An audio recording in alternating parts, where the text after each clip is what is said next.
बिस्मिल्लाहिर्रहमानिर्रहीम। मैं उस्ताद Abdul Gani Shaikh, government PS for Kinbala zone Karalpara. आज मैं आपके सामने सेकंड प्राइमरी की इंग्लिश का एक लेसन लेके हाजिर हूँ। हस्बे दस्तूर आज हम जो स्टोरी पिछली बार हमने सेकंड की पढ़ी थी उसका सेकंड हिस्सा पढ़ रहे हैं और उसी के एतबार से थोड़ा सा अंडरस्टैंडिंग और फिर छोटी सी एक्सरसाइज आपको समझाएंगे। अजीज तुलबा व तालिबात, पिछली बार आपने पढ़ा था फोकस एंड द चिक, और वो छोटा चूजा जो था वो शिवरिंग कर रहा था और फोकस को उस पे तरस आया। खाने के बदले उसने उसकी हेल्प का सोचा था।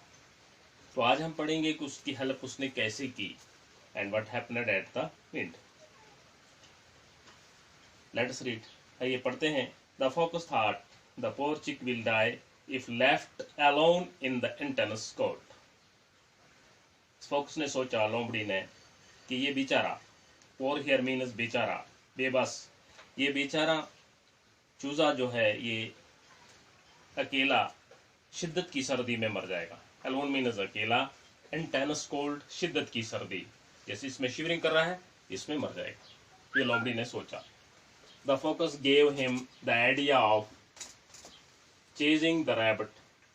As you know that focus was chasing the rabbit. Focus rabbit के पीछे दौड़ने के मंसूबे में थी, तो उसने क्या किया कि गेव अप, ही लेफ्ट, उसने इस आइडिया को तर्क कर दिया, इसको छोड़ दिया।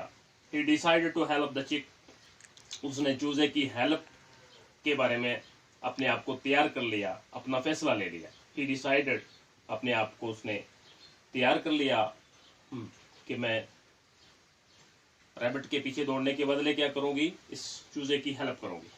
ही went closer to the chick, वो इस चूजे के करीब गई। द चिक शिवर्ड मोर टेरेबली, अब चूजा और ज्यादा डर के मारे शिवरिंग करने लगा, terribly. He closed his eyes, उसने अपनी आंखें बंद कर ली। The fox was now inch away from the chick and then asked the children curiously, अब उसने इसके करीब चली गई। The fox smiled and gently lifted the chick in his mouth and put him in a warm and dry place.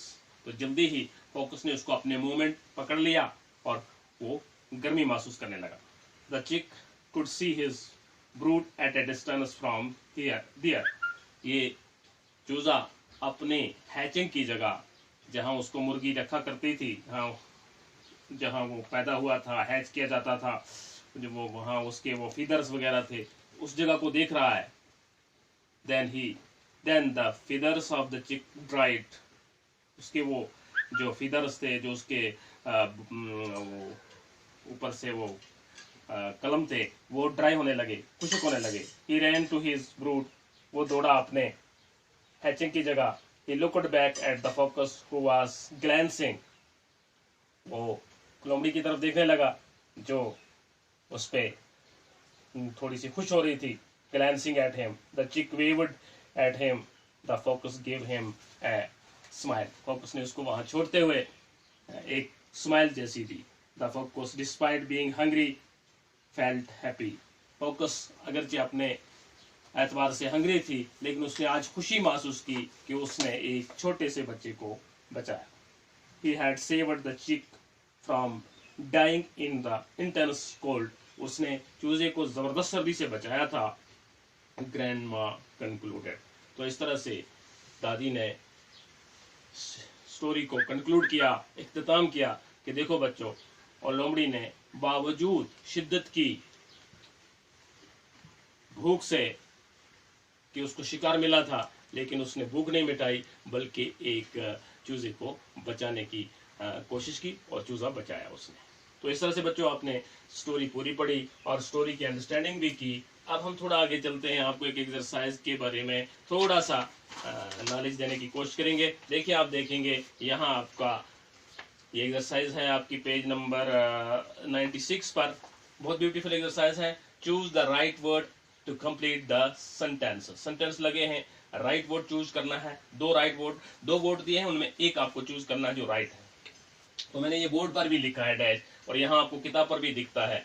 तो पहला है dash dash narrated the story, नीचे ग्रैंडफादर है और ग्रैंड मदर है, तो आपने ऊपर पढ़ा ग्रैंड मदर, तो यहाँ आप ग्रैंड मदर लिखोगे, ग्रैंड मदर। आराम से आपने इसको सेलेक्ट कर लिया। सेकंड है dash dash went to the village to find some food. आगे दो वर्ड हैं, द डॉग द फॉक्स। कौन गया था विलेज में अपनी गजा हासिल करने के लिए? तो अभी आपने पढ़ा ये फोकस थी, आप लिखोगे the fox, the focus went to the village to find some food. Number 3, dash dash was shivering beneath a tree. एक दरख्त के नीचे कौन शिवरिंग कर रहा था? द रैबट द चिक। तो आपने अभी पढ़ा द चिक, यहाँ लिखेंगे द चिक, CHIC के चिक। द चिक वाज